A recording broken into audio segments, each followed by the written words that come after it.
Bom dia, Joyce. Bom dia, Rodrigo. Bom dia, pessoal. Tudo bem? Franciele, como vão? Bom dia, bom dia, bom dia. Tudo bem com vocês? Vou esperar um pouquinho o pessoal entrar, né? Vocês me ouvem bem? Bom dia. Bom dia, bom dia, bom dia. Todos me ouvem bem? Ai, que bom. Então, pessoal, eu tinha, não sei se eu já contei para vocês, que eu troquei de computador, né? Lembram da minha história, da minha saga com o meu computador vovô? Pois bem, o computador vovô rodou.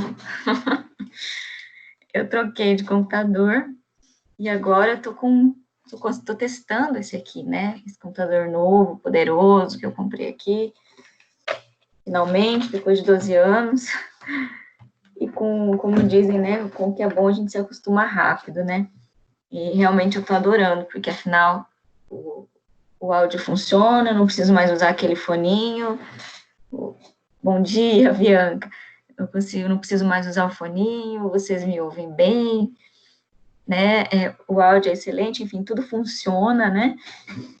E aí eu tô testando minha estreia aqui com o Teams também é hoje, vocês no direito, né? Porque eu já trabalhei com outros cursos com eles, com o Teams, ontem, quarta-feira e terça-feira, mas eu estou testando com vocês hoje aqui, né? Vamos iniciar os trabalhos no Teams. Eu estou gostando muito. Não sei vocês, eu acho que hoje, quinta-feira, já está tudo mais organizado, né? Os alunos já estão inseridos na turma, eu acho que já deve estar tudo mais regularizado. E eu estou gostando demais, porque eu acho que é bem mais interativo, inclusive na turma ontem eu consegui fazer com que os alunos falassem, dialogassem comigo, isso foi muito bom. Vocês sabem, né, que tem essa mãozinha aqui para clicar, né, e pedir a palavra, vocês podem fazer isso, gente. Isso é muito legal, não é?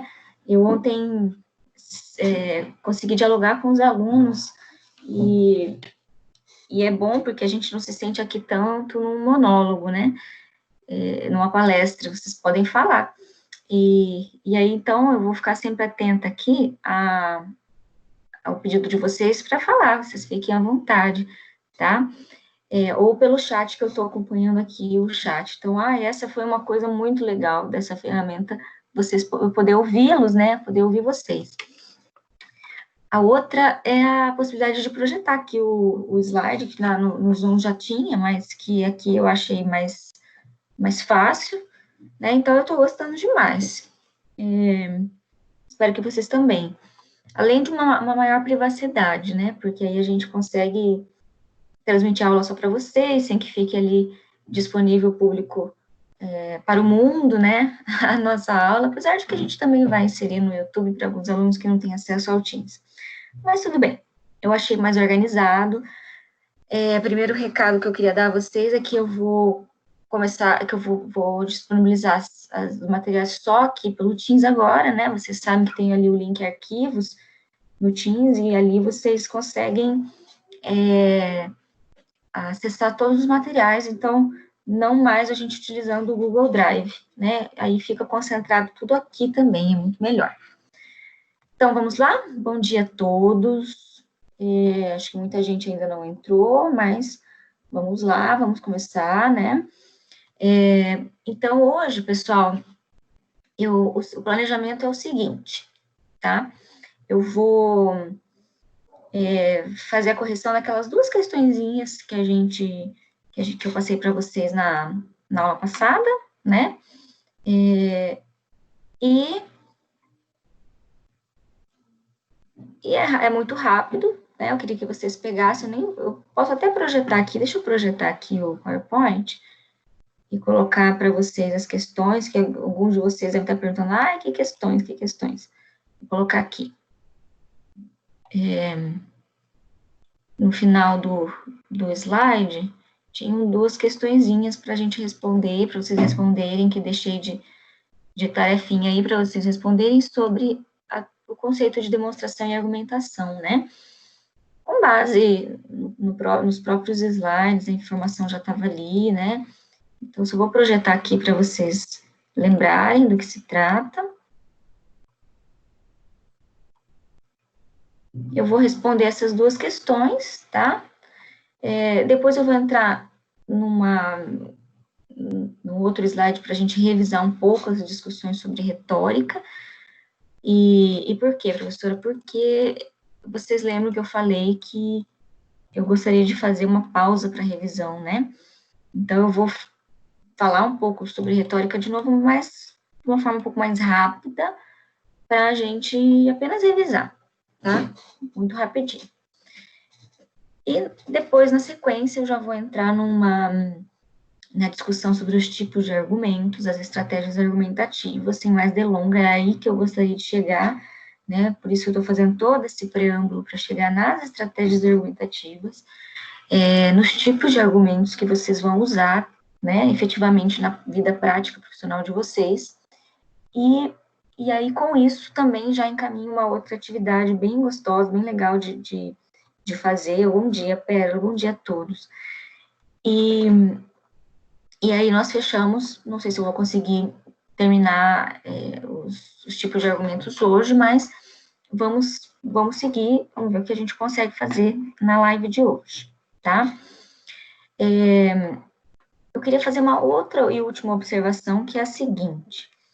Eu tinha, para preparar a live de hoje, eu tinha dois caminhos, assim, ou na sequência aqui da discussão sobre retórica, eu começaria a falar com vocês sobre o silogismo jurídico, o raciocínio indutivo e dedutivo, ou eu já partia para os tipos de argumentos, né?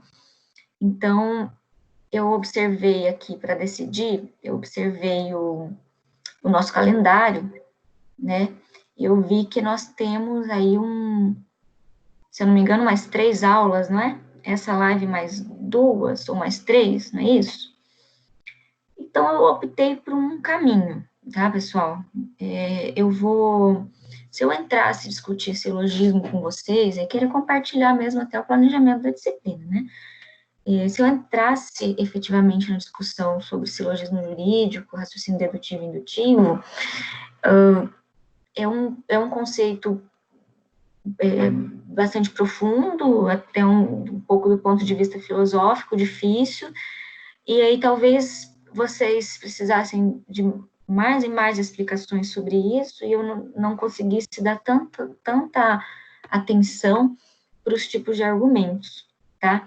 Então, eu tomei uma decisão, eu decidi partir logo para os tipos de argumentos, tá bom? Para as estratégias argumentativas, que tem uma aplicação mais prática, vocês conseguem visualizar melhor até na prática isso, né?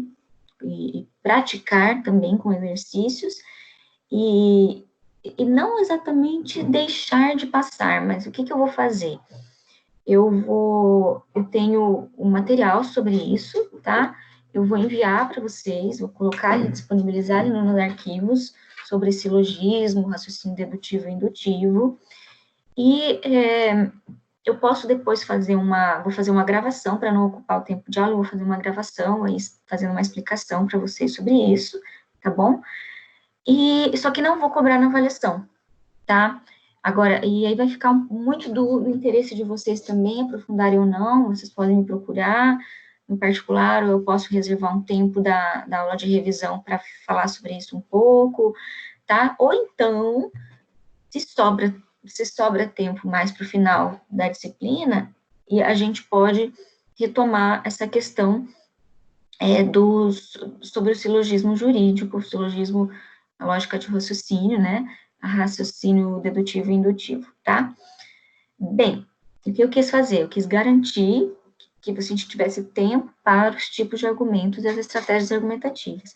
Porque se eu entrasse nessa discussão do silogismo, eu acho que levaria muito tempo e vocês iriam achar também muito teórico, e a professora mais teoria, vamos partir para a prática primeiro, e se sobrar tempo a gente volta um pouco nos aspectos teóricos. Tudo bem? Concordam comigo? Podem se manifestar aí, tá? Então, por que eu estou explicando isso? Porque eu gosto que os alunos participem também do planejamento da disciplina. Ah, precisa do link para entrar na aula? Alguns casos? Ah, legal, peraí, deixa eu achar o link aqui.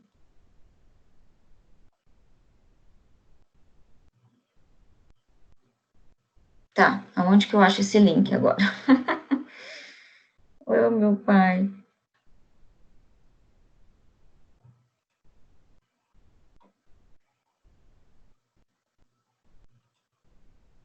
Bom dia, pessoal, que tá entrando agora. Bom dia. Bom dia, bom dia, bom dia. Deixa eu achar o link, já acho aqui.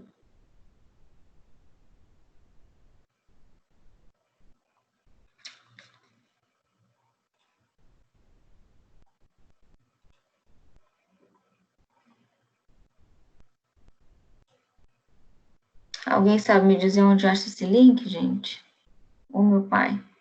Falei para vocês que era minha estreia aqui, né? E teríamos adaptações. Só um minutinho.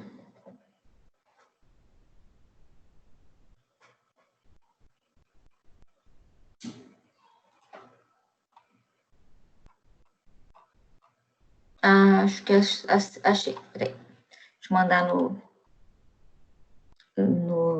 aqui no WhatsApp, só um minutinho.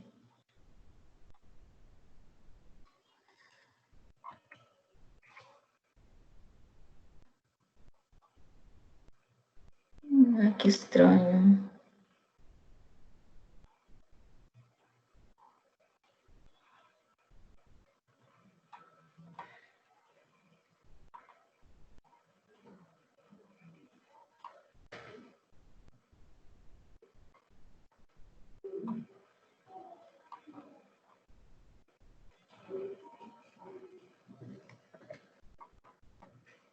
Nossa, muito estranho.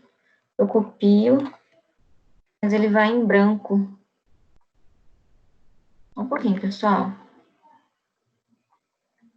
Eu copio, mas ele vai em branco. Estranho. Peraí.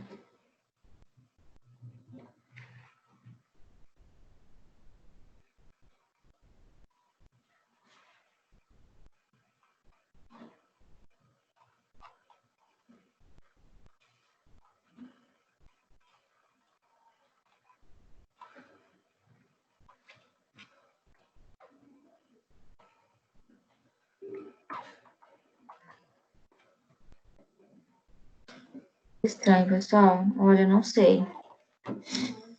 Não sei. Acho que eu vou ter que seguir sem arrumar isso, tá? Não tem como eu ocupar aqui. O tempo da aula tá muito esquisito, não consigo copiar. Aliás, copio e o link vai em branco. Acho muito estranho. Podem ver aí no WhatsApp. Ele vai em branco. Não tem como a pessoa acessar sem esse link, pessoal?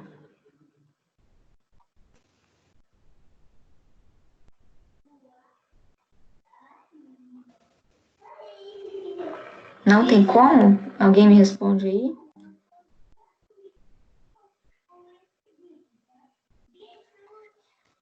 Tá, beleza, obrigada, Joyce. Avisa ali o pessoal que eu não tô conseguindo copiar, tá? Aliás, copio, mas ele vai em branco, tá bom? Então, vamos lá. Tá, então, bom dia, Lucas, bom dia, pessoal. Então, vamos seguir, tá? Eu fiz essa opção, falei para vocês, né? Uma opção de partir logo para os argumentos, mas antes, então, como eu disse, a gente vai fazer uma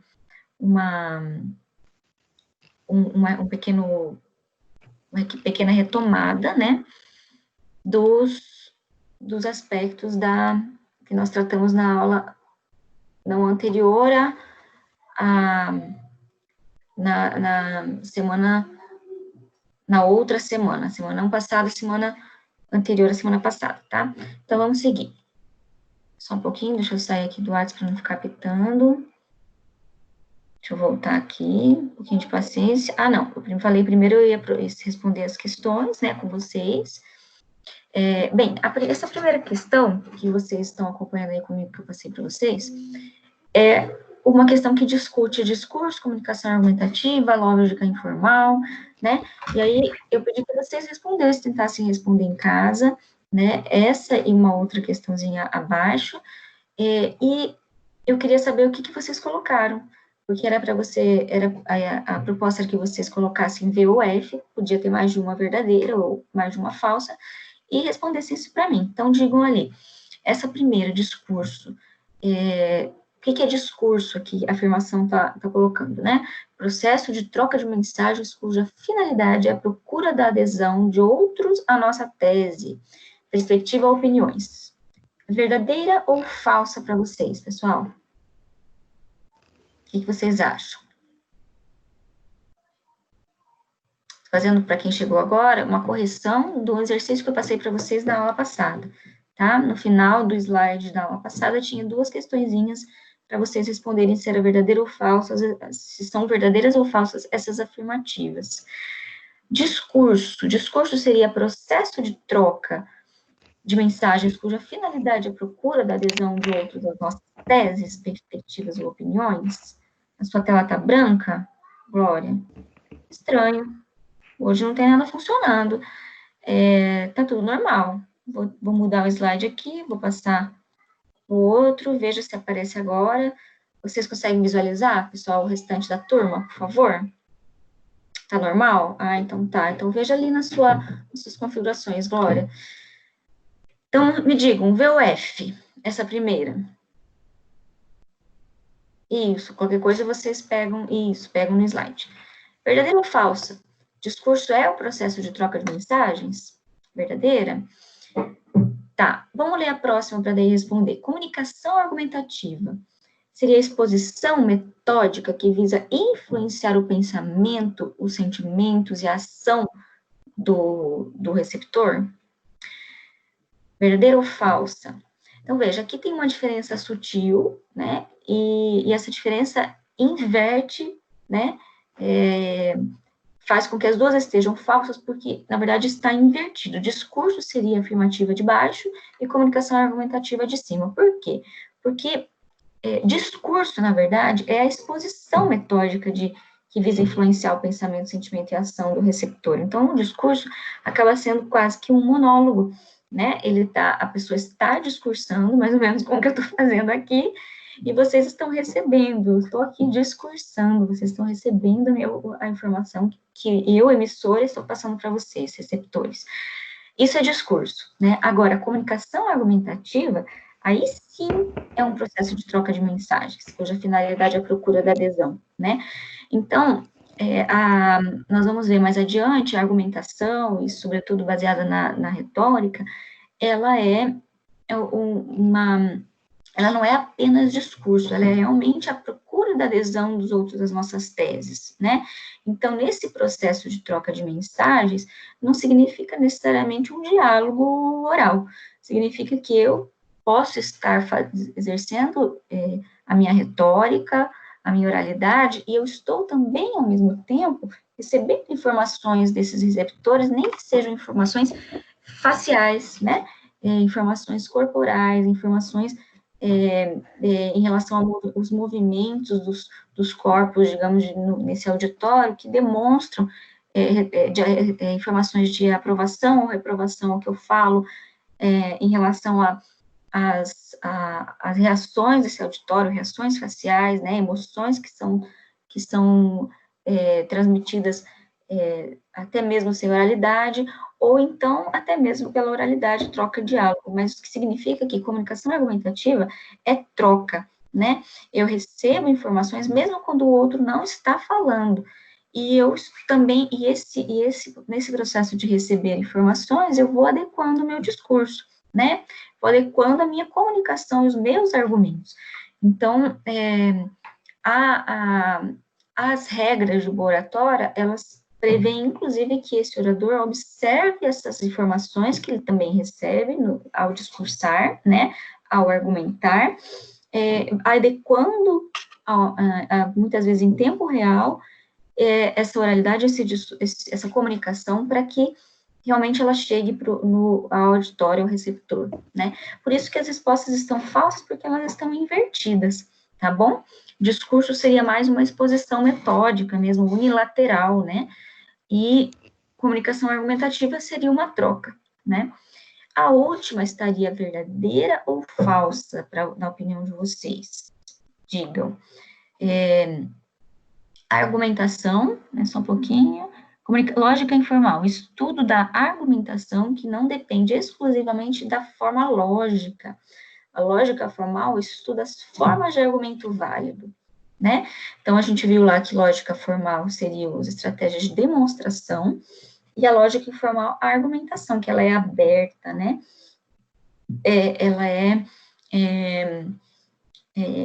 São lógicas das proposições, né? Eu coloco argumentos que são temporariamente válidos, que podem ser refutados, portanto, ela é aberta as teses estão abertas para serem debatidas, né? Então, de fato, a lógica informal é o estudo da argumentação que não depende exclusivamente da forma lógica, né? Ela depende de uma série de outros elementos que podem ser considerados nesse processo. Então, ela é verdadeira, essa última, tá bom? Então, vamos seguir. O outro exercício simples que eu passei para vocês pede-se a demonstração a respeito do domínio do constringente, né? Inclusive, nós definimos o que é constringente, é fechado, né? Então, de fato, essa é verdadeira, tá? Demonstração respeita, sim, o domínio do que é fechado, do que é constringente, ou seja, o que nós demonstramos enquanto meio de prova, ou é verdadeiro ou falso, né? E a argumentação respeita o domínio do verossímil. O que era verossímil mesmo, que nós falamos, né? Aquilo que está aberto, né? Que é temporariamente válido, né? E, portanto, parece verdadeiro num determinado momento, mas pode ser, na sequência, refutado, né? Então, a argumentação, ela é aberta. Portanto, essas duas estão corretas, tá bom?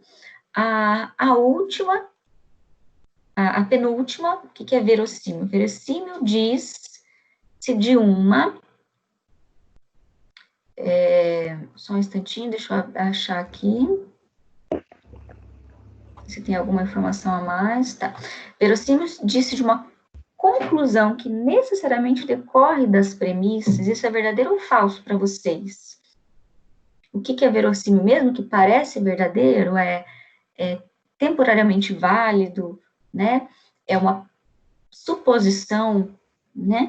Então, o verossímil disse de uma conclusão que necessariamente decorre de premissas. Então, isso ficaria mais claro se nós tivéssemos tempo de entender o que é silogismo jurídico, raciocínio dedutivo e indutivo. Então, não tem tempo, mas então eu posso apenas dizer para vocês que, de fato, verossímil disse de uma conclusão que necessariamente decorre de premissas? Não, né? O verossímil, por ser uma verdade temporariamente válida, aquilo que é verossímil, ele parece verdadeiro, né? Então, ele não decorre necessariamente de premissas, essa alternativa está inválida, incorreta, né? Constringente, disse do que é eventualmente verdadeiro, ou seja, é provável, é isso? Não, né? Se vocês forem olhar ali no glossário, constringente é fechado.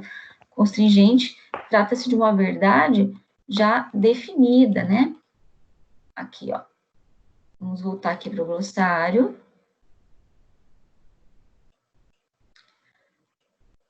Constringente, disse de uma conclusão que decorre necessariamente de premissas. Então, constringente é fechado. O que seria uma lógica, por exemplo, dedutiva, para vocês entenderem o que são premissas? Eu tenho uma premissa maior, né? Por exemplo, nós podemos colocar todos os homens são bípedes, né? Essa é uma premissa maior. João é homem, portanto, João é bípede. Aqui eu tenho uma lógica dedutiva, né? Inclusive aristotélica, dedutiva, o que faz com que eu deduza, a partir de premissas, uma conclusão, né? Quais são as premissas? A premissa maior, que, por exemplo, todos os homens são bípedes, a premissa menor, que é João é homem, e qual que é a conclusão? João é bípede, né? Então, essa lógica dedutiva é uma lógica fechada, é uma lógica que não permite erro, porque, afinal, eu tenho premissas que me levam a uma conclusão, né? Por isso que constringente fechado não dá margem, então, para discussões, né? Então, essa alternativa aqui, a última alternativa, só um minutinho, porque quando eu coloco, por que eu estou aqui um pouco atrapalhada? Porque quando eu coloco aqui o cursor em cima, ele tampa com algumas informações aqui, tampa a informação que eu quero ver no Teams. Constringente, então, disse do que é eventualmente verdadeiro, ou seja, provável. Não, constringente disse daquilo que é fechado e já definido como verdadeiro. Tá bom, pessoal? Então, vamos encerrar essa parte. Eu vou tirar esse slide daqui, vou colocar um outro que eu já disponibilizei ali no Teams para vocês, tá?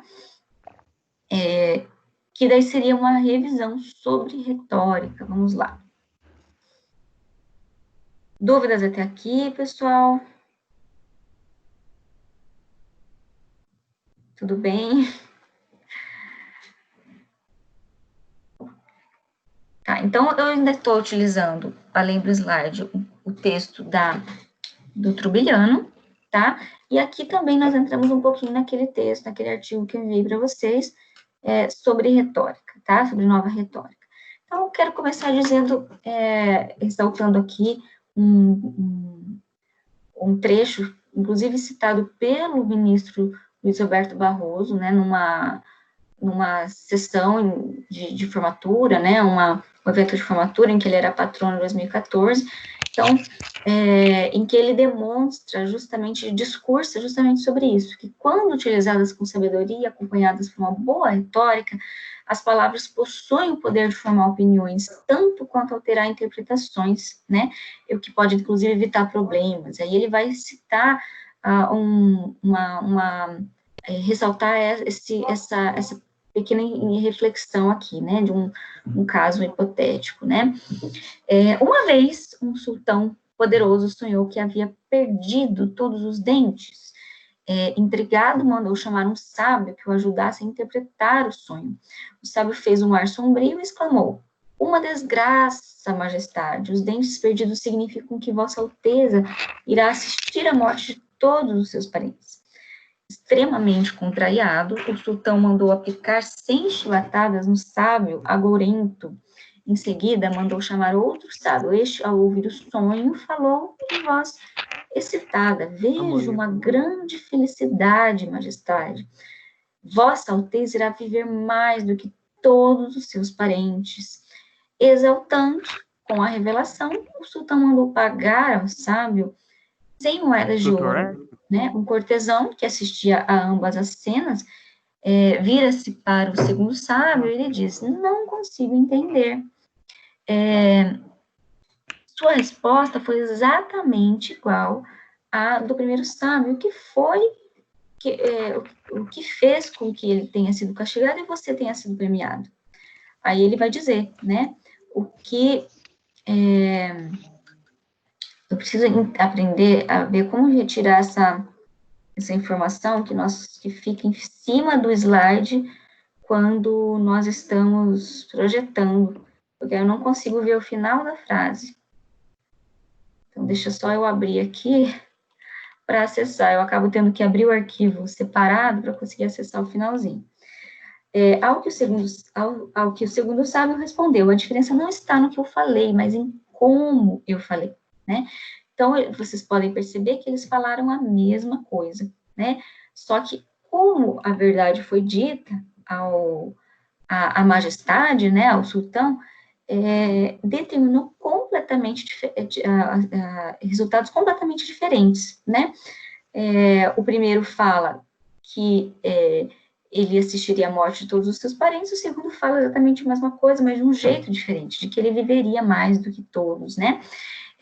e que isso seria uma grande felicidade, causando, portanto, naquele que recebe a mensagem, que é o sultão, uma comoção completamente diferente, né? Então, realmente, a diferença não está no que se fala, mas como se fala, né? E isso é retórica.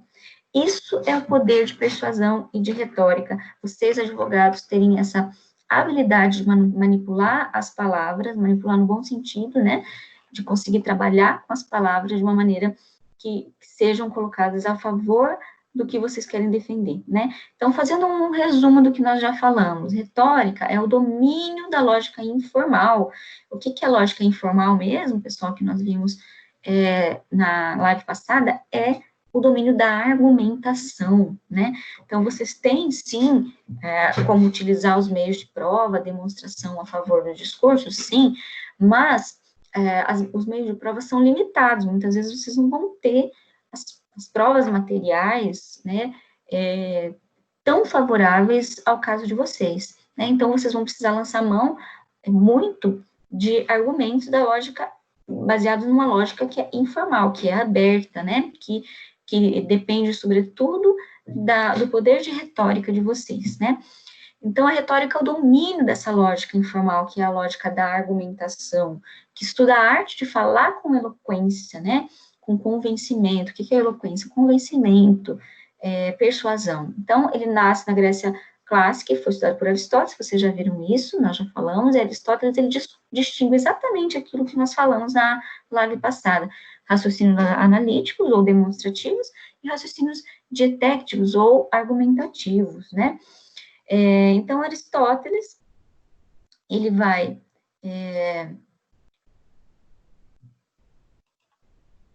só um minutinho, deixa eu abrir o slide aqui separado, porque senão eu não consigo ver o final da fala. Aristóteles, ele, então, considera a retórica como um instrumento necessário para discutir e persuadir acerca do que é apenas provável.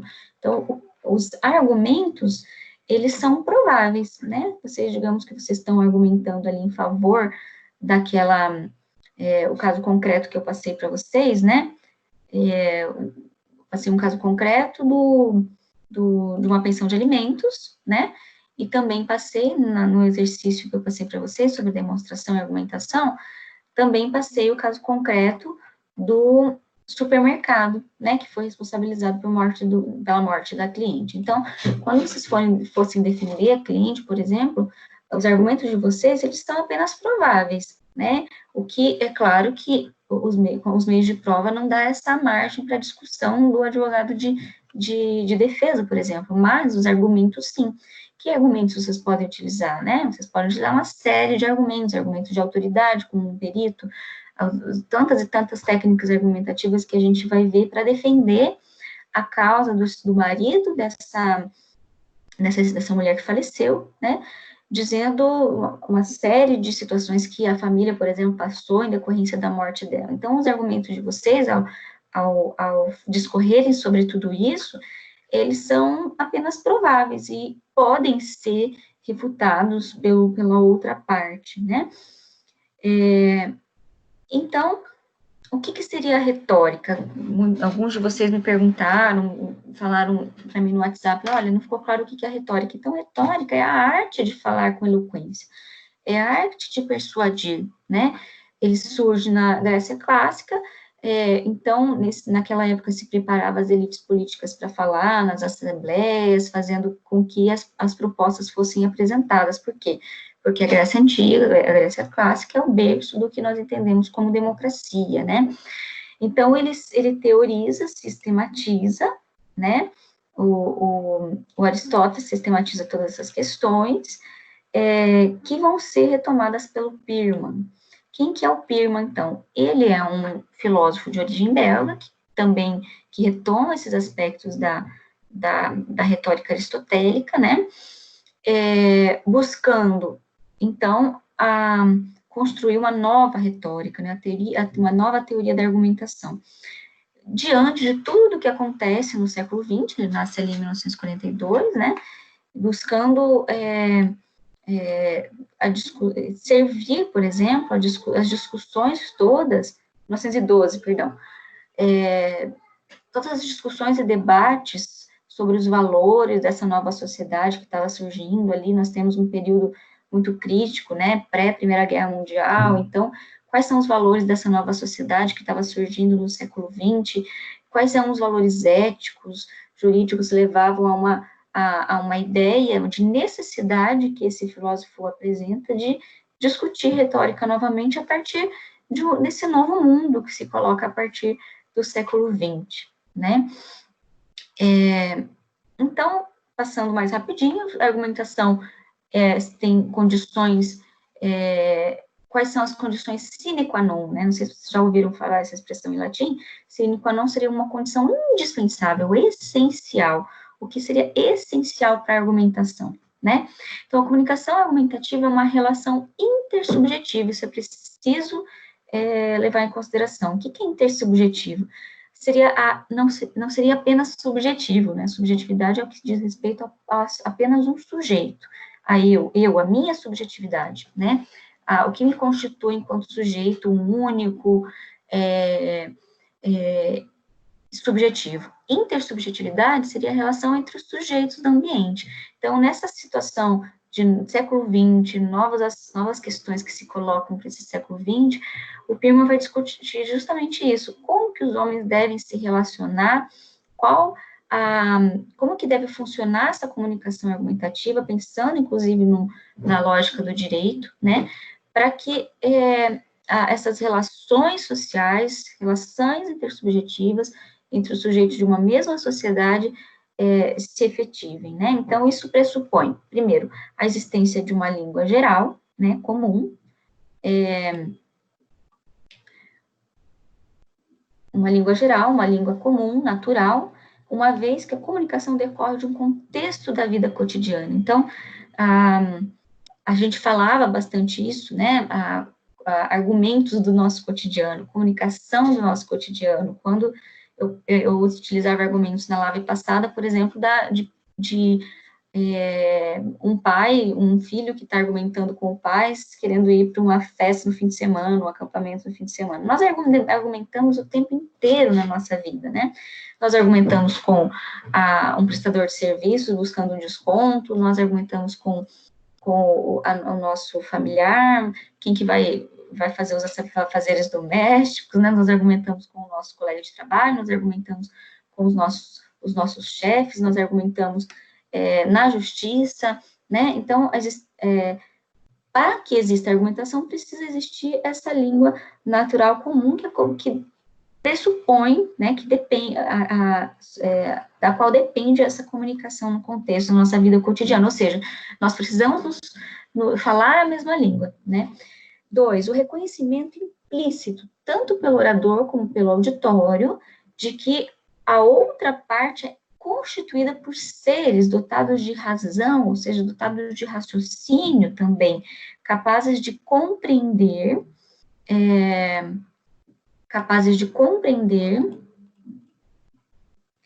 os argumentos e de ser convencido através dos discursos, ou seja, o reconhecimento de que aquele que se dirige ao nosso argumento também pode contra-argumentar, né? Porque também é dotado de razão, ou seja, de raciocínio, de lógica racional, também é um ser racional, capaz de compreender os nossos argumentos e também argumentar sobre os nossos argumentos, né? Outras condições sine qua non, ou seja, indispensáveis, essenciais para a argumentação,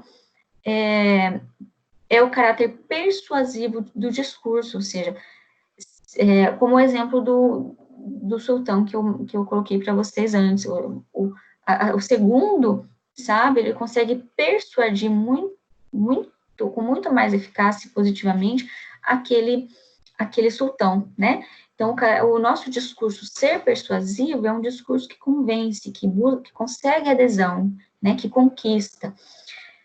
4, o recurso a estratégias de persuasão, que são as estratégias que nós vamos ver e que são aplicadas com muita frequência na linguagem jurídica, né? O recurso às técnicas psicológicas e a elementos capazes de desencadear estados emocionais. vocês vão fazer isso muito quando vocês forem recorrer ao patos do auditório, quando vocês estão se referindo, por exemplo, não apenas ao logos, né, no discurso de vocês, a lógica racional da argumentação de vocês, aos argumentos aceitáveis, válidos, mas também as paixões, né, as emoções daqueles jurados, né, as emoções do juiz.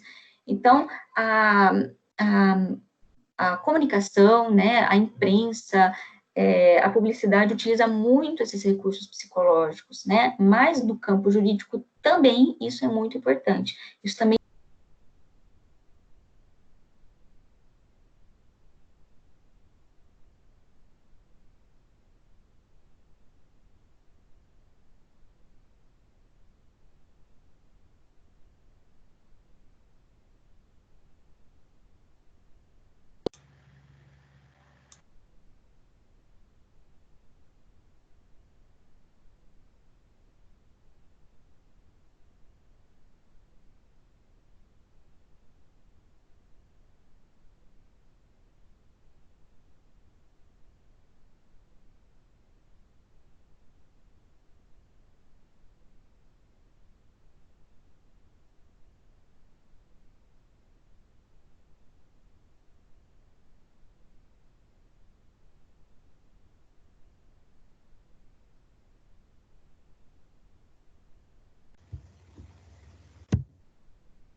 isso. Agora tá ok, né?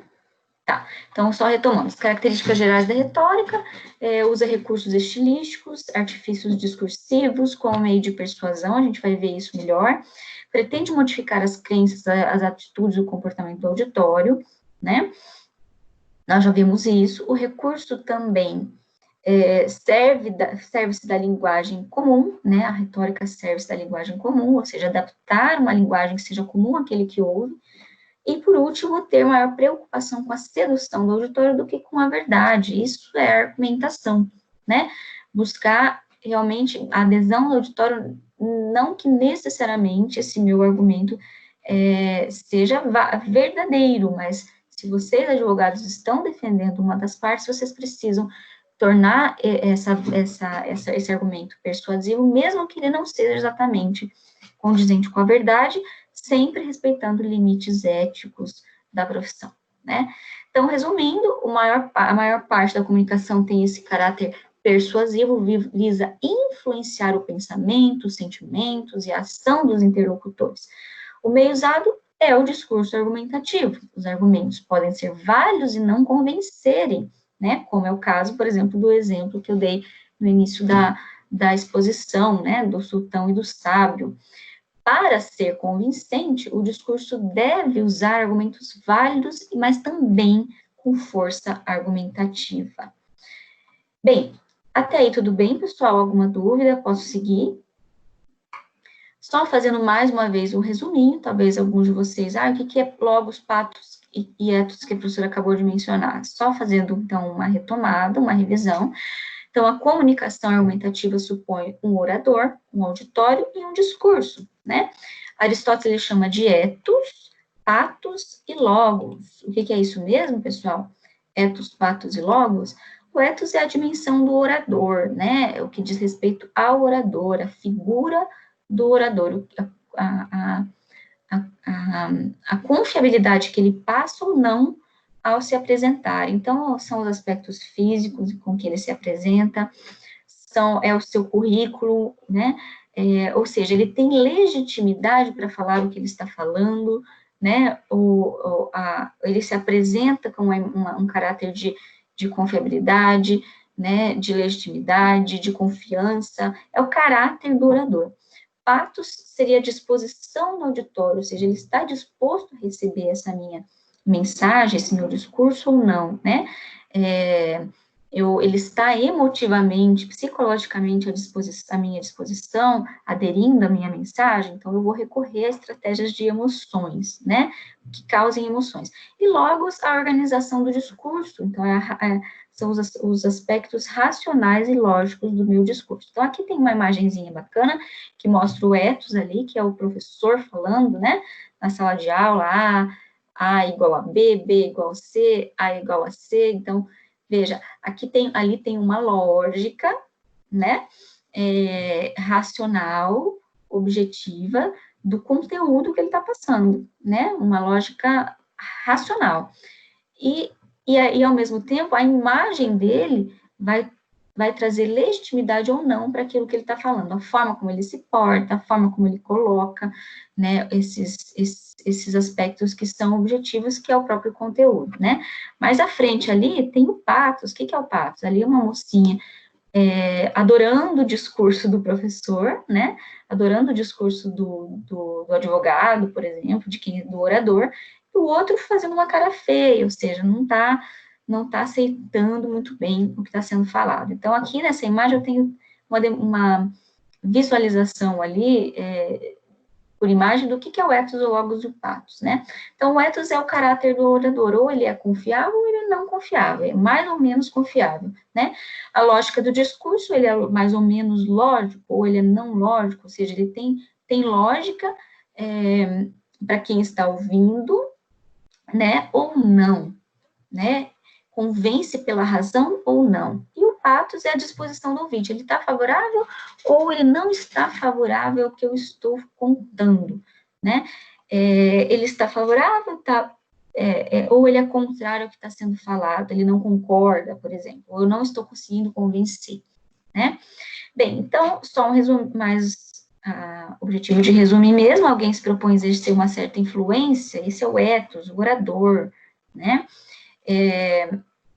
E se ele se propõe a exercer uma certa influência, é determinante que ele agrade, consiga persuadir, de seduzir e convencer através de belos discursos ou de argumentos racionais.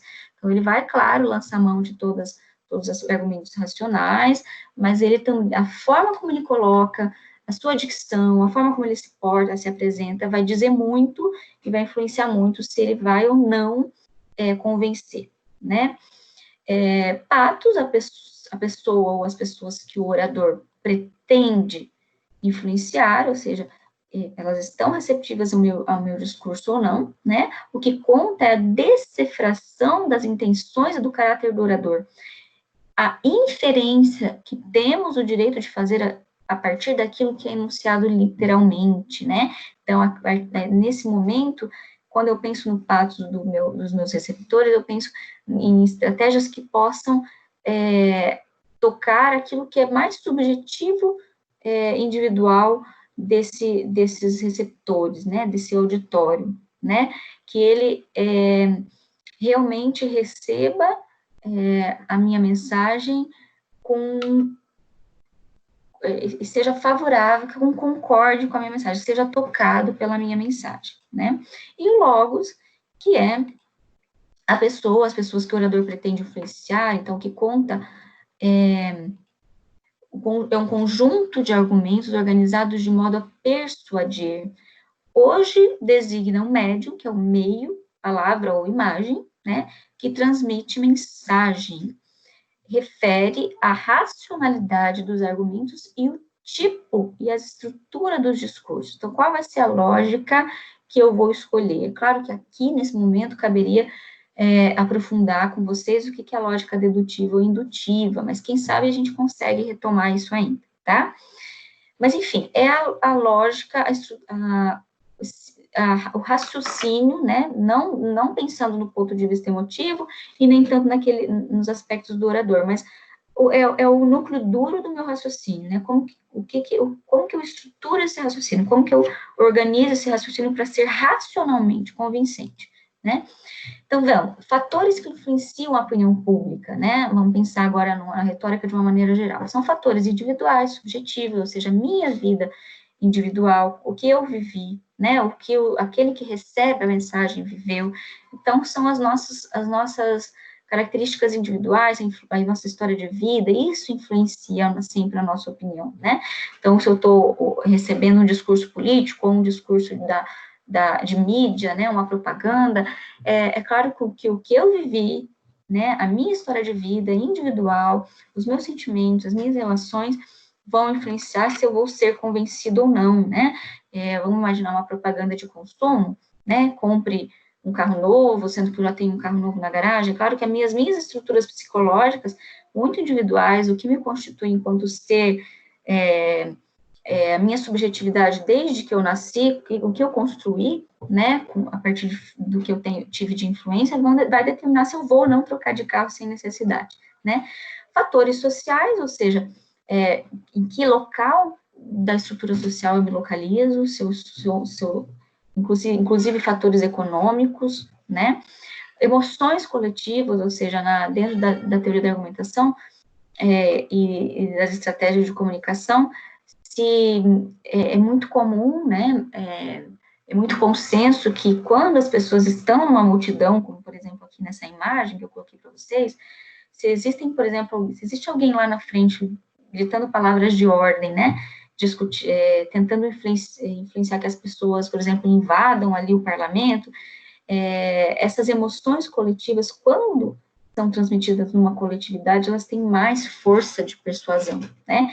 Então, muitas vezes as pessoas, pela qualidade da retórica, do discurso, desse orador que está lá na frente, por exemplo, que seja um sindicato, um orador de grande persuasão, como era, por exemplo, Martin Luther King, né, que conseguia convencer, e esse convencimento não se dava só por fatores individuais, e nem de cada indivíduo, a sua história de vida, nem só fatores sociais, onde cada indivíduo estava localizado na estrutura social, mas também as emoções coletivas, que quando são transmitidas a todos numa coletividade, elas são mais fortes, né, as pessoas recebem de uma maneira mais, existe um contágio desse discurso quando as pessoas estão numa coletividade, né? Por último, meios de comunicação social, então, claro que a partir do século XX, né, o próprio Pirman vai discutir essas questões, quanto a nova retórica ganha elementos mais complexos com a imprensa, né, uma imprensa que era limitada até o início do século XX, mas que ali em meados do século XX, com a difusão da televisão, né, das propagandas via televisão, rádio, e a partir aí da década de 80, 90, 70, a internet, né, alguns meios de comunicação, como a retórica, como a oralidade e a argumentação, vai ganhar contornos muito mais complexos a partir do aperfeiçoamento dos meios de comunicação social, né? E os líderes de opinião, os líderes de opinião já não é uma coisa da modernidade, mas inclusive da Grécia Antiga, né? Quem melhor discursava lá na polis grega, ganhava mais opinião dos demais membros da democracia, conseguia votar os seus projetos, e é assim até hoje, né? Os nossos famosos líderes de opinião, que não são só os políticos, mas a gente tem figuras hoje muito difundidas, como, por exemplo, os youtubers, né, os influencers, né, ou mesmo figuras públicas, as pessoas famosas, grandes empresários, que, ao emitirem sua opinião, influenciam as demais, né? Então, os domínios da retórica, da intervenção da retórica, não se trata só do ponto de vista jurídico, mas de aspectos que influenciam toda a nossa vida, porque a retórica é utilizada, então, do discurso político, mas e também no jurídico, os meios de comunicação social, os discursos publicitários, né? Todos esses discursos contribuem para a formação e o controle da opinião pública. Então, na política, então, quer nos regimes democráticos ou nos regimes totalitários, né, a gente tem aí grandes líderes políticos que fortaleceram a democracia, e também grandes líderes políticos que fortaleceram regimes totalitários. O que são regimes totalitários? São ditaduras, né, são governos autoritários. Então, em ambas as situações, a retórica foi usada para formar, controlar e manipular a opinião pública. Então, a gente imagina, né, não sei se vocês já se pegaram pensando isso, como que o Hitler conseguiu, né, na Alemanha nazista, ou Mussolini no fascismo italiano, como que conseguiu convencer as pessoas a seguir um governo genocida, né? É claro, não se pode negar o alto poder de persuasão e retórica dessas figuras, como Hitler, como o Mussolini, né, que discursavam muito bem, conseguiam moldar muito bem os argumentos àquilo que eles se pretendiam, né, e outros tantos exemplos de outros oradores que contribuíram muito para a democracia, o próprio Martin Luther King nas suas causas sociais e tantos outras figuras públicas que defenderam causas sociais, causas democráticas, né? Então, do mesmo modo que os meios de comunicação, só um minutinho, deixa eu achar aqui, do mesmo modo que os meios de comunicação social, quer a publicidade, adoptam procedimentos retóricos para captar a atenção dos seus auditórios, né? Assim também é o discurso político, né? Vamos seguir. Discurso publicitário, como eu falei, a retórica é muito utilizada, né? E muito mesmo, cada vez com mais complexidade na nossa sociedade. Então, a retórica também é aplicada na atividade publicitária, quer no marketing comercial, quer no político, que usa, sobretudo, mensagens virtuais e auditivas, né? Uma imagem vale mais do que mil palavras. Isso é largamente, amplamente utilizado na publicidade, né? A planificação de um anúncio publicitário, né? Então, a figura da retórica a utilizar numa campanha discutida e analisada, de modo a compatibilizar a ideia com o produto anunciado. O acordo entre a mensagem e o signo, ou seja, de acordo entre, muitas vezes uma campanha publicitária, ela é feita só de imagens, né? E mesmo assim convence, ou pouquíssimas palavras. Então, também deve se adequar ao canal, pois deverá ser diferente conforme se distingue a ser usada num anúncio televisivo, ou num anúncio de jornal, né? Ou numa mensagem escrita, ou rádio, ou outdoor, né? E a publicidade, ela é muito eficiente nisso e está muito à frente, talvez nem tanto a ciência jurídica e nem tanto outras áreas estejam tão à frente do domínio sobre as estratégias retóricas como a publicidade, né? Então, aqui a gente tem o exemplo de um anúncio, por exemplo, do Ministério da Saúde, e aqui a gente tem um argumento de força, não é? Para persuasão. Eu tenho aqui algumas imagens. Por que uma imagem mais infantilizada? Porque se destina, né, a chamar a atenção também de crianças, né, para a vacinação infantil, mostrar uma imagem de infância aqui. E aí eu tenho um mascotinho ali, e eu tenho um argumento de força, ou seja, no dia 18 de junho, crianças menores devem tomar a vacina contra a paralisia infantil. Então, eu não estou aqui convidando, eu estou convocando as pessoas, e isso, na publicidade, é cuidadosamente pensado para realmente imprimir essa ideia de força, né, de convencimento e fazer com que as pessoas compareçam, né. Aqui, por exemplo, pessoal, tem outro exemplo de uma propaganda, em 2008 a 2015, a Volkswagen, ela vende mais de 550 mil carros, argumentando aqui nessa propaganda de que esse carro emitiria um diesel limpo, né? E depois, com o tempo, percebeu-se que, na verdade, isso foi uma trapaça, né, para que eles passassem em teste de emissões limpas, né, que houve trapaça para que eles passassem em teste de emissões limpas, mas, inclusive, várias ações contra a Volkswagen, pessoas que compraram nesse período, porque se constatou que, de fato, não se tratava de uma emissão de diesel limpo, né, os testes mostraram que a diminuição de poluentes era muito, muito ínfima em relação a outros carros. Então, ou seja, a propaganda vendeu uma imagem, né, de que o carro teria um diesel limpo, clean diesel, né, sendo que, na verdade, isso não estava sendo disponibilizado para as pessoas que utilizavam o carro. Mas, ao utilizar estrategicamente essa palavra de clean, né, num período em que se discute muito, ali no século XXI, os malefícios, né, da poluição para as pessoas, ela consegue vender um número bastante expressivo de carros, né? Então, a propaganda utiliza muito isso, a publicidade, inclusive negativamente, inclusive de um ponto de vista ético controverso, né?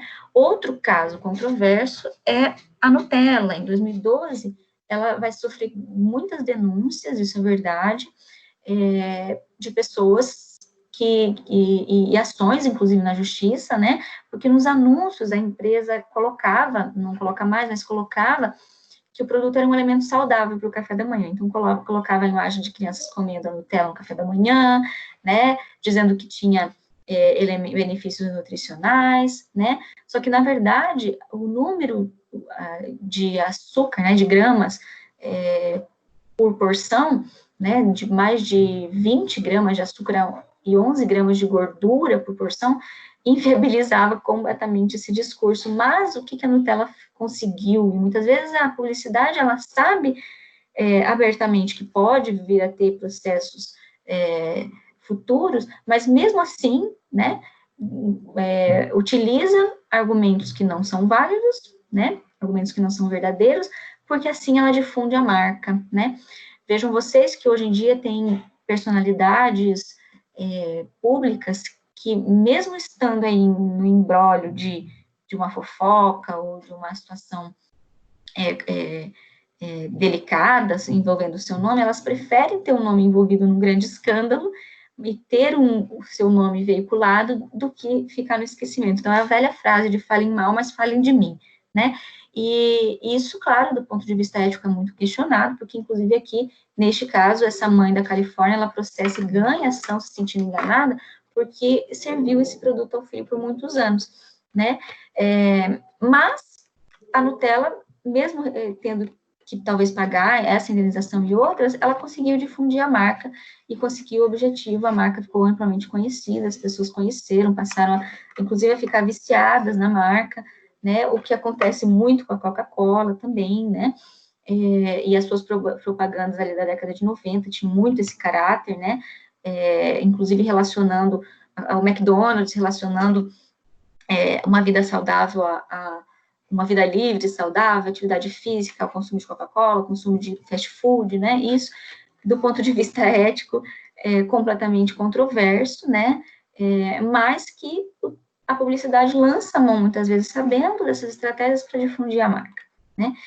Então, o que faz a publicidade para seduzir um auditório? Utiliza a sedução, provoca carência, desperta o desejo de satisfazer. Então, essas propagandas que relacionam o consumo a uma vida livre, a uma vida feliz, então, né, consuma para se sentir mais livre, consuma para se sentir mais pleno, né, para conquistar a felicidade, que, na verdade, ao consumir, a pessoa nunca vai conquistar essa felicidade plena puramente pelo consumo, porque ela vai ter que estar sempre refazendo esse estímulo, vai ter que estar sempre consumindo, né, e esse é justamente o objetivo, né, provocar essas carências, tocar no ponto fraco, no patos, né, nas emoções desse auditório.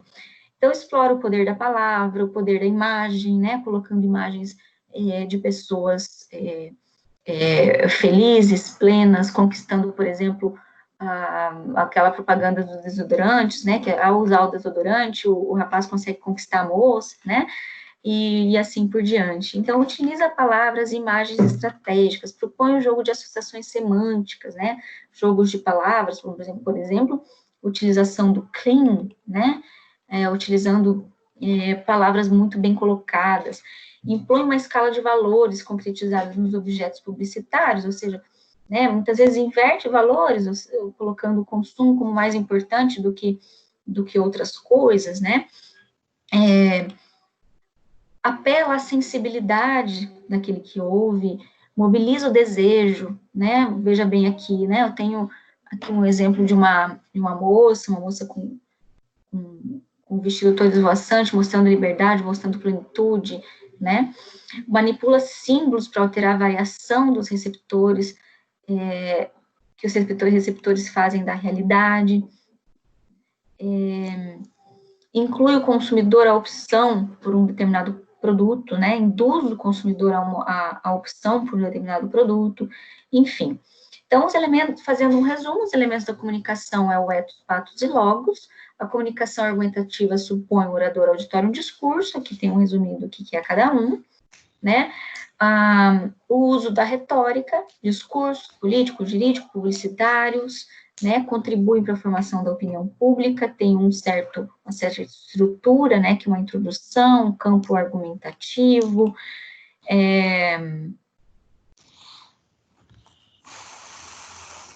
e uma conclusão, né. Mais adiante aqui, eu coloco, então, por fim, para fechar essa pausa para revisão, que foi um pouco maior até do que eu imaginava,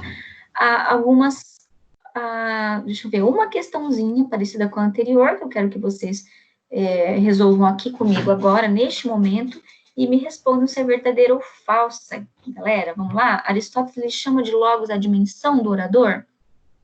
Logos é a dimensão do orador? Respondam para mim. Revisem o slide, voltem. O que é o logos mesmo? Respondam aí para mim. Essa alternativa é verdadeira ou falsa? Aristóteles fala que o logos é a dimensão do orador? B ou F? Vamos lá, pessoal, rapidinho?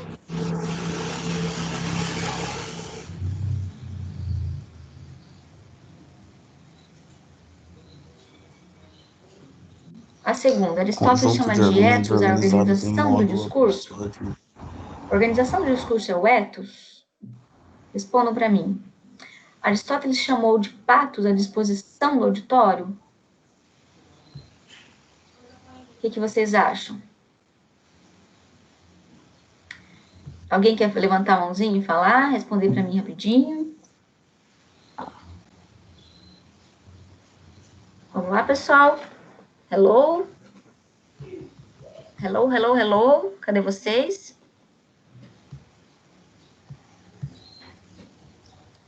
A primeira, a dimensão do orador. Segunda, ethos é a organização do discurso. Logos é a dimensão do orador. Vamos lá, pessoal. Assim a gente sabe quem foi até o fim da aula, né?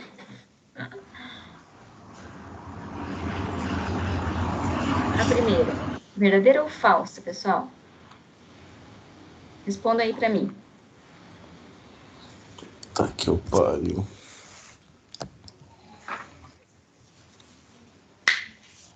B, Bianca, glória verdadeira.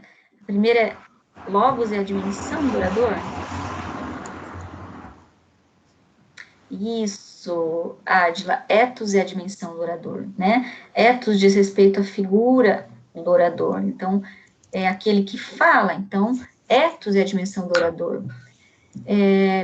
Então, as alternativas estão invertidas mais uma vez, né? A segunda, Aristóteles chama de ethos a organização do discurso? Não, na verdade, ethos é logos e a organização do discurso, né? Isso mesmo, Jorge. Então, as duas primeiras estão falsas porque estão invertidas. Logos é a organização do discurso, ou seja, como que eu organizo racionalmente o meu discurso, os meus argumentos.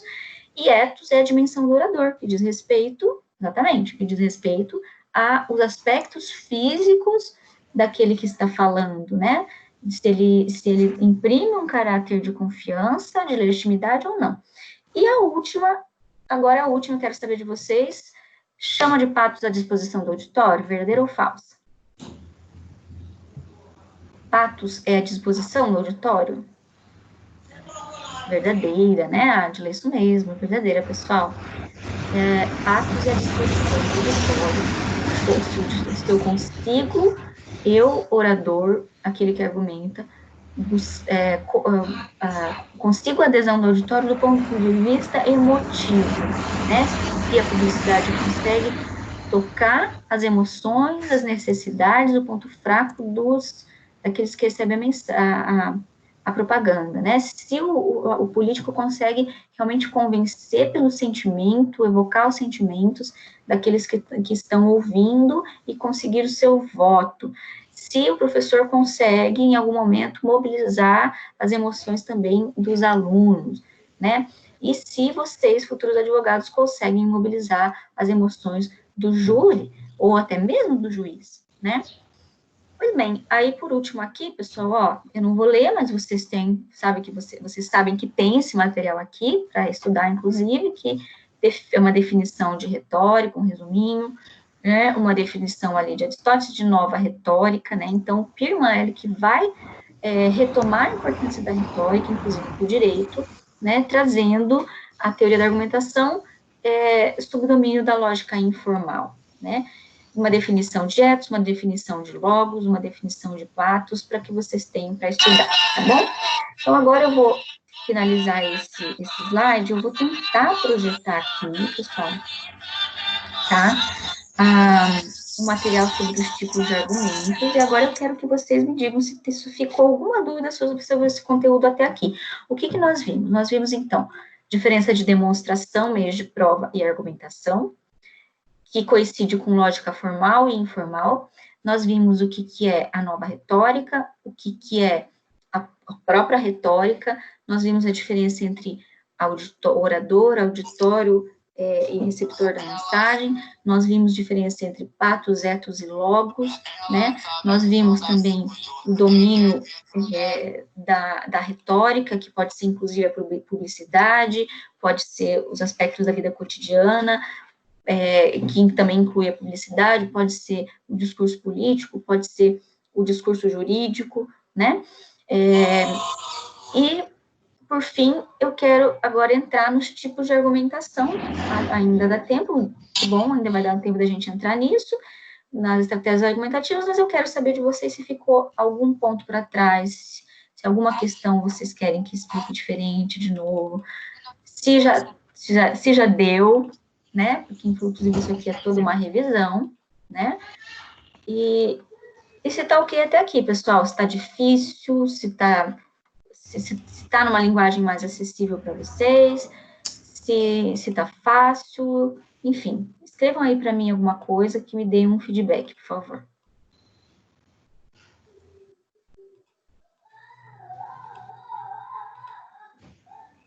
Tá tudo ok, Rodrigo?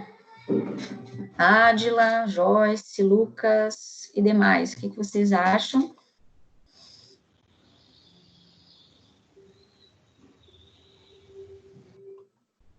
Tudo bem? Ok, tranquilo? Então tá. Então, deixa eu tentar projetar aqui. Isso, podem ir colocando aí. Eu vou tentar projetar. Pode parecer repetitivo, mas é proposital, tá? Porque a gente precisa ir realmente devagar, né? Nas condições que a gente tem, tudo certo? Então, tá. Deixa eu achar aqui, vou tentar projetar um material mas não vai dar. Infelizmente, só cabe slide aqui, né? Como eu falei para vocês, ainda estou me adaptando. E não permite projetar um slide em PDF aqui? Vamos ver. Não. Só pode PowerPoint. Tudo bem. Então, na próxima, tiver como elaborar mais exercício VOF, facilita compreender. Beleza, Joyce? Eu faço sim, tá? Pode deixar. Vou elaborar isso para vocês. Inclusive, vou fazer o seguinte, eu vou fazer isso na revisão, porque a gente tem daí um período de revisão, né, uma aula de revisão, então eu vou fazer bastante exercício, um monte de exercícios nesse formato, para a gente fazer, para a revisão, tá bom, Joyce? Então, eu não tenho como projetar o PDF, então eu vou mandar no WhatsApp, tá? Deixa eu abrir o WhatsApp aqui, porque agora eu quero entrar nos tipos de argumentos, e aí, professora, que material escrito aí que vocês, que tem sobre isso? Eu vou enviar, tá, para vocês, eu só vou introduzir hoje, tá, porque hoje, então, encerra essa parte sobre retórica, sobre essas questões, eu vou começar os tipos de argumento. Então, eu estou mandando o material agora no slide, vocês, no WhatsApp, vocês abram esse material em PDF, tá? Parar a apresentação, tá? Parei a apresentação. Abram o PDF que eu enviei agora no WhatsApp de vocês. Então, eu vou mandar agora no WhatsApp de vocês, acabei de enviar o material em PDF, abram ele, e eu também vou enviar uma outra atividade, tá? Que é a atividade 2, tipos de argumentos. Tá? Eu vou explicar essa atividade, e também eu vou enviar, eu só não consegui ainda digitalizar, um material do próprio Trubiliano sobre os tipos de argumentos, tá? Porque o material que eu enviei para vocês, do Trubiliano, ele é a discussão sobre tudo isso que a gente está falando até aqui, né? E sobre lógica formal, sobre lógica informal, mas ele sobre etos, patos, logos, né? Professora, texto, você deu texto para a gente sobre isso? Sim, eu dei todo o material do Trubiliano, tá? Tem uma parte ali sobre figuras de presença, eu vou tentar trabalhar isso também, não sei se vai dar tempo, mas faltou enviar para vocês falar sobre demonstração, sobre argumentação, né? Entra nos tipos de argumentos, sim, perdão, pessoal, ainda bem que eu fui olhar. A parte 2 do material do Trubiliano que eu passei para vocês tem os tipos de argumentos. Então, eu estou entrando aqui na página 111 do Trubiliano, arquivo capítulo 3, parte 2, item 3.7.5, que é tipos de argumentos. Agora, meus caros alunos, amados, a gente vai entrar na parte prática. Quais são as estratégias argumentativas, prof, sobre a qual você está falando aí desde o início? A gente vai ver os tipos de argumentos que vocês, futuros advogados, podem e vão utilizar na vida profissional de vocês a todo momento, quando forem construir os argumentos na petição, ou o discurso de vocês no júri, e assim por diante. Então, ali no Trubiliano, vai falar sobre argumento a pare, incompatibilidade, retorção, sacrifício, definição, comparação, argumento de autoridade, a fortiori, desperdício, ad hominem, ridículo, pragmático, argumento de exemplo, ilustração, modelo, por exclusão, e vai falar sobre falácias. Lembram vocês? Algum de vocês falou, professora, explica o que é falácias. É agora que a gente vai fazer isso, tá? Não esqueci. Vocês me pediram para falar um pouco mais o que é retórica, acabei de atender esse pedido, e eu vou atender o pedido para explicar o que são falácias, logo na sequência dos tipos de argumentos. Então, agora, a gente vai utilizar essa parte 2 do texto Trubiliano que eu enviei para vocês digitalizada, tá bom? E também esse materialzinho que eu acabo de enviar em PDF para vocês, e que eu gostaria que a gente conversasse agora, nesse tempo que nos resta, sobre esse pequeno material, tá? Prof, se tiver alguma... Ah, tá. Prof, por hoje chega, deixa a gente digerir essas informações primeiro. Revisa a atividade 1 da aula anterior. Ah, tá certo, é verdade. Faltou a gente revisar a atividade 1, né? Tudo bem. Tá certo, Joyce, concordo com você. Ah, Joyce. Então, deixa eu pegar a atividade 2. Você já fica, então, com esse material para a próxima live, que são os tipos de argumentos. Beleza, já ficam com eles. Eu até vou fechar aqui, eu concordo com vocês, é muita informação. É que, como a gente tem pouco tempo, a gente fica querendo vencer, né, o conteúdo, mas realmente, por isso que é importante o feedback de vocês. Assim, a gente para, a gente revisa. Então, eu vou pegar aqui a atividade 1, novamente. Então, essa atividade 2, tá? Vocês esperem, guardem aí, que aí eu explico na aula que vem, junto com os tipos de argumentos, tá? Bom, vamos pegar, então, a atividade 1. O que eu pedi que vocês fizessem? Eu pedi que vocês apresentassem possíveis meios de prova, demonstração a serem apresentados pelo advogado de acusação, diante do caso em questão, que vocês apresentassem demonstrações, possíveis meios de prova. Ok. Então, eu preciso ouvir vocês, né, para revisar essa atividade. O que é essa atividade? Voltem lá. Então, agora, atividade 1, né, demonstração e argumentação, abram lá e me falem o que vocês fizeram, porque eu pedi que vocês refizessem esse quadrinho aqui, quem quer o quê, de quem, por quê, e depois eu pedi que vocês apresentassem possíveis meios de prova que vocês, advogados de acusação, poderiam apresentar. Então, a gente até falou de alguns, né, na live passada, e o que vocês escreveram aí, então? Eu quero ouvir vocês agora. Podem levantar a mãozinha, podem falar, ou podem também escrever aí no chat, tá? Para revisar a atividade, eu preciso que vocês me mostrem, me falem um pouco como vocês construíram e responderam. Vamos lá? Ai, seria lindo se vocês levantassem a mãozinha e falassem. Assim não me sentiria tanto num monólogo. Vamos lá, pessoal? Não precisa ficar com vergonha, não. Como se a gente estivesse na sala de aula, né? Estamos aqui agora, no finalzinho dessa aula, e pouca gente, acho que são umas 15 pessoas, 13 pessoas. 15, exatamente 15. Vamos lá? Levantem a mãozinha e falem. Leiam para mim o que vocês escreveram, então. Quais são os possíveis meios de prova que vocês podiam apresentar no caso ali do supermercado? A esposa do Raimundo, Madalena, ela entra no supermercado para fazer compras, tem ali um conjunto de latas no chão, ela escorrega, né, cai, vem a falecer, acaba sendo atendida muito tardiamente, né, é levada ao hospital com atraso, enfim, com demora, e acaba falecendo, e aí o esposo, ele entra com uma ação contra o supermercado. Tá, beleza, vamos às questões, então. Fiquei em dúvida do que colocar na parte argumentativa, o porquê. Tá bom, então vamos lá, para a primeira pergunta aí da Ádila. O porquê. Bom, o porquê, aqui pensando, qual seria, como eu falei para vocês na época, na live passada, qual seria a primeira demonstração, digamos que o primeiro meio de prova que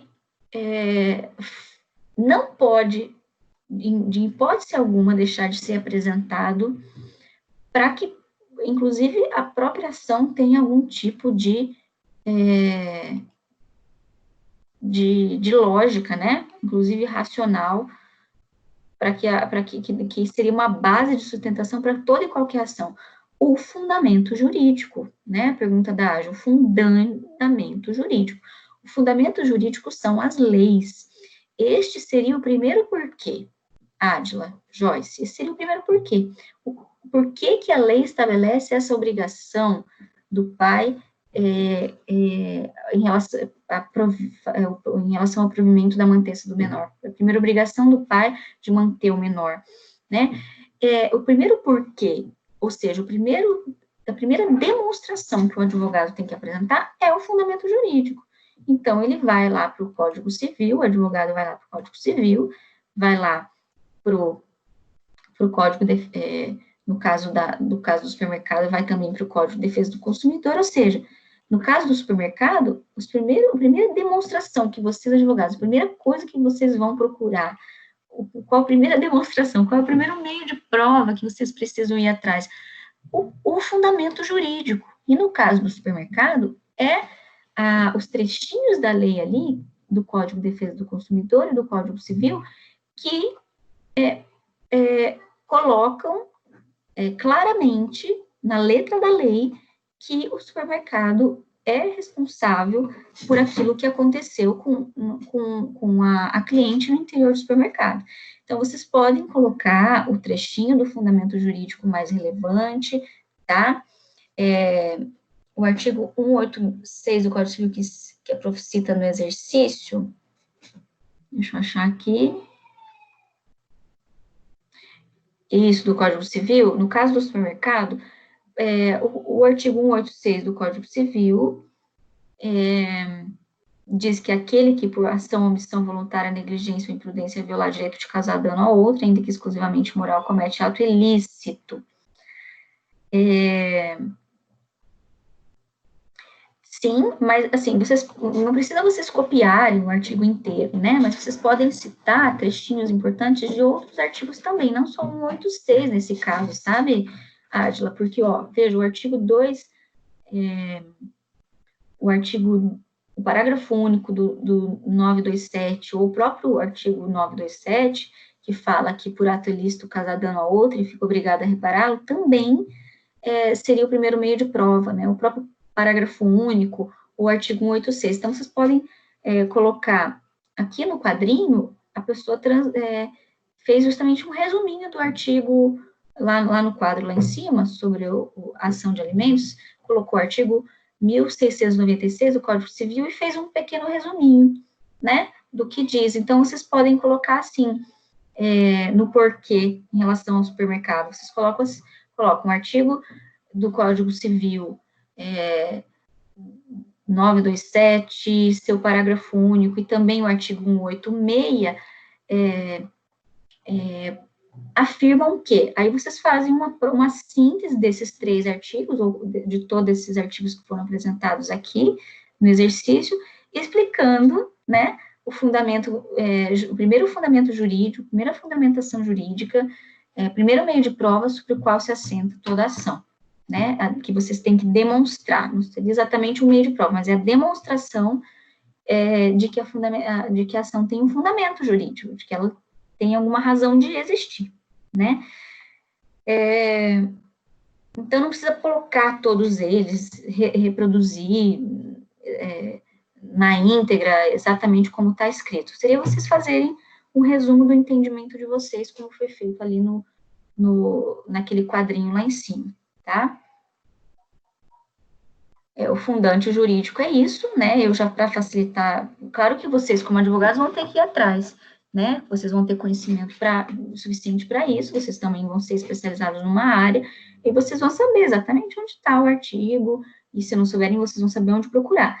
Agora, eu trouxe aqui para vocês, para facilitar o exercício, então vocês façam uma síntese, e também do Código de Defesa do Consumidor, uma síntese do artigo, citando o artigo, né? O Código de Defesa do Consumidor, nos seus artigos 6º e 14, dizem que, aí vocês resumem, inclusive, não com as palavras de vocês, utilizando as palavras da lei, mas fazendo um resumo, porque, inclusive, os artigos, às vezes, repetem dados e informações, porque a característica da lei é ser o mais detalhada possível. Então, vocês conseguem, às vezes, em poucas linhas, dizer, de uma maneira geral, o que vários artigos estão colocando, tá? Tudo bem, pessoal? E aí, na sequência, qual seriam depois os meios de prova? Os meios de prova depois são aquilo que vocês vão ter que... Vocês não têm a cliente aí na frente de vocês, para ajudar vocês a fazer esse levantamento, mas vocês sabem mais ou menos o que vocês poderiam buscar, né? E aí nós falamos na live passada que poderia ser documentos do hospital, poderia ser documentos, câmeras do trajeto, poderiam ser câmeras internas do supermercado. Na ausência de câmeras internas do supermercado, vocês poderiam buscar testemunhas, né? Poderiam ser câmeras de outros lugares, outros estabelecimentos que mostrassem ela chegando ao supermercado.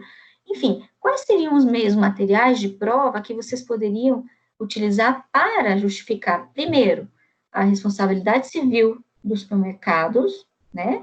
Porque essa é a primeira questão que tem que se colocar, né?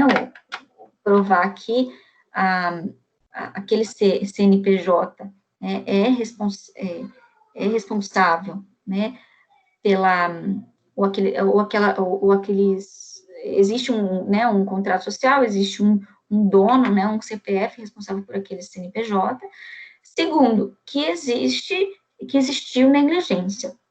E essa é a parte mais difícil. O que vocês vão buscar como meio de prova, futuros brilhantes advogados, como prova para mostrar que houve negligência, houve negligência dentro do supermercado e houve negligência também no trajeto, na demora, no atendimento dentro do supermercado ou a demora no atendimento no hospital.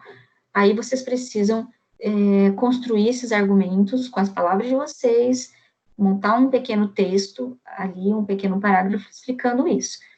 Tudo bem, pessoal? Alguma dúvida? Então, eu gostaria que vocês não só fizessem tópicos listando assim, por exemplo, câmeras do hospital, câmeras do supermercado, câmeras do estabelecimento, laudos médicos do hospital, ficha de cadastro de entrada no hospital. Gostaria que vocês construíssem um parágrafo com as palavras de vocês, né? Poderia dizer assim, poderia começar assim,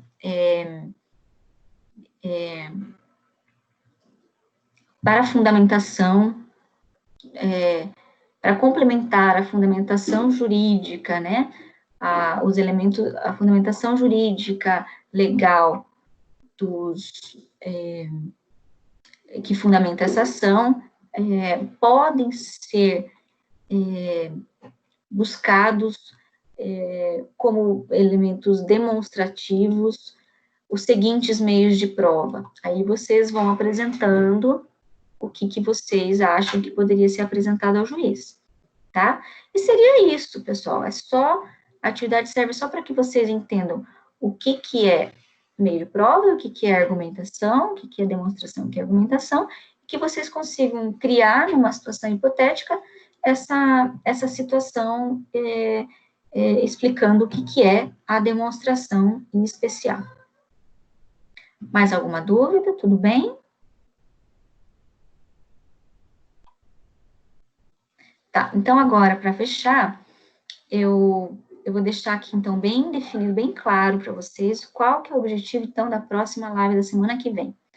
Próxima live da semana que vem, nós vamos falar sobre os tipos de argumentos, sobre as estratégias argumentativas, tá? Para isso, eu vou usar a segunda parte do turbilhano, tá? Lá, os tipos de argumentos, na página 111, se eu não me engano.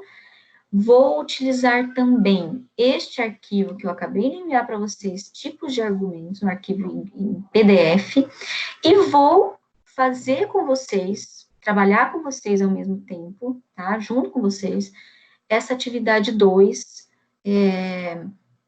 depois de explicar os tipos de argumentos, eu vou tentar resolver com vocês aqui durante a live, e aí vocês finalizam, vamos ver como que a gente consegue utilizar o tempo, essa atividade 2 tipos de argumentos que eu enviei para vocês, que é uma atividade semelhante, tá? É uma atividade que vai trazer também algumas definições de alguns tipos de argumentos, argumento protese, autoridade, aqui tem alguns, né? Vai explicar como que o argumento é constituído, e vai também trazer um outro caso concreto, como eu gosto sempre de trazer, que nesse caso, esse caso concreto vai ser uma notícia de jornal que fala que o Gugu responderá à ação na Justiça de São Paulo, né, o Gugu Liberato, falecido. E aí traz aqui algumas questões, também traz um artigo, e aí a gente vai resolver esse caso concreto aqui, utilizando e combinando os tipos de argumento. Tá bom, pessoal? Então, eu encerro a live de hoje, desejando que vocês tenham um ótimo resto de semana, um ótimo fim de semana, continuem se cuidando, tá? E a gente se vê na semana que vem, tá bom? Um abraço, pessoal. Tchau, tchau.